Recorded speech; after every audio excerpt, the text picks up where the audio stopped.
Genderang perang sudah ditabuh, Gerindra kini secara terang-terangan bongkar bobrok PKS. PKS bisa dibilang salah satu partai yang berada di luar pemerintah selama 10 tahun berturut-turut. Pertanyaannya, kenapa partai ini lama berada di luar pemerintah? Jawabannya karena salah dukung capres. 2 kali PKS mengusung Prabowo, 2 kali pula Ketua Umum Gerindra itu kalah. Selain itu, tentu karena partai pemenang pemilu sekaligus pengusung Jokowi, PDIP enggan berkoalisi dengan partai tersebut. PKS mau saja kadernya jadi Menteri Jokowi, tapi ditolak oleh PDIP dengan berbagai alasan. Pertama, ideologi PKS dengan PDIP berbeda, bahkan bertolak belakang. PDIP jelas menerima siapapun yang ingin bergabung ke partainya tanpa memandang suku, agama, dan ras atau sara. Sedangkan PKS yang beragama Konghucu jangan berharap bisa jadi kader partai ini meskipun dia berintegritas dan berkualitas. Tapi Al-Huda, warga Pasaman Barat yang mencabuli anaknya 7 tahun berturut-turut bisa jadi caleg PKS karena faktor seiman. Kedua, PKS kerap memainkan isu sara untuk kepentingan politik, seperti yang pernah diungkapkan oleh Yeni Wahid bahwa partai yang pernah dipimpin oleh Lutfi Hasan Ishak tersebutlah yang memulai menyerang lawan politiknya pakai isu sara. Jadi selama PDIP berkuasa, selama itu pula PKS harus berada di luar pemerintahan. Lagi-lagi bukan karena PKS yang mau, tapi karena terpaksa. Dari sini juga dapat kita simpulkan bahwa PKS berada di luar pemerintahan tersebut bukan karena mereka setia sama Gerindra dan Prabowo, tapi karena tidak ada pilihan lain. Dan berdasarkan apa yang terjadi, Prabowo sangat menyadari hal ini. Lihat saja perlakuan Gerindra terhadap partai itu, sama sekali tidak menunjukkan kalau mereka berteman. Seperti yang terlihat pada pemilihan Wagub DKI yang ditinggalkan oleh Sandiaga Uno beberapa waktu lalu. Jika memang Gerindra percaya sama PKS dan menganggap PKS sebagai teman setia, tentu Prabowo mau memberikan kursi DKI 2 itu kepada PKS. Karena PKS telah menolongnya di Pilpres 2014.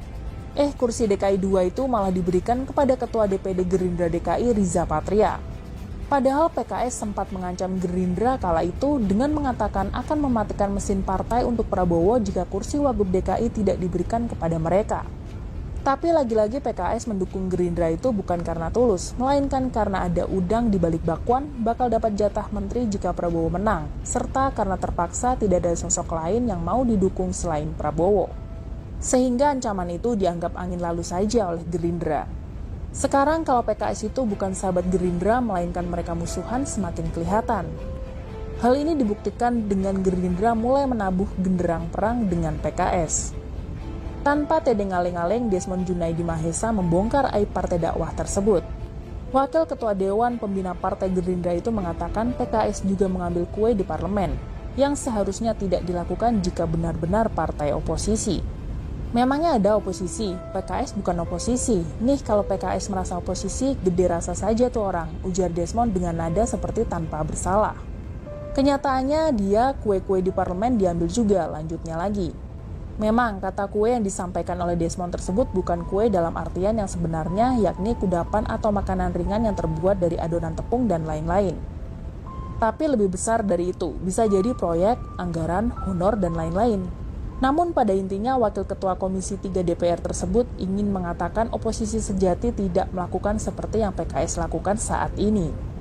Tidak berhenti sampai di situ, Desmond juga mengungkapkan PKS tampil sebagai partai oposisi hanya untuk pencitraan belaka. Karena pada dasarnya yang dilakukannya secara diam-diam sama seperti yang dilakukan Gerindra sebagai partai koalisi pemerintah. Hingga puncaknya ia mengatakan PKS partai oposisi hanya omong kosong.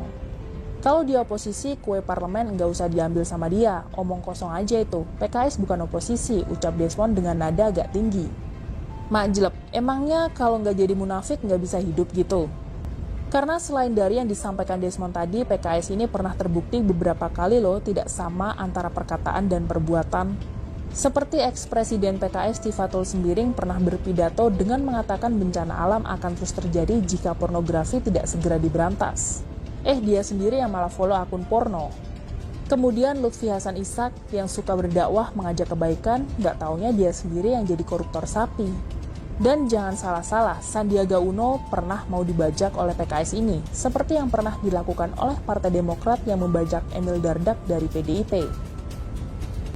Jadi beberapa waktu yang lalu, kader PKS Gamal Albin Said merayu Menteri Pariwisata itu untuk meninggalkan Partai Gerindra dan bergabung bersama PKS.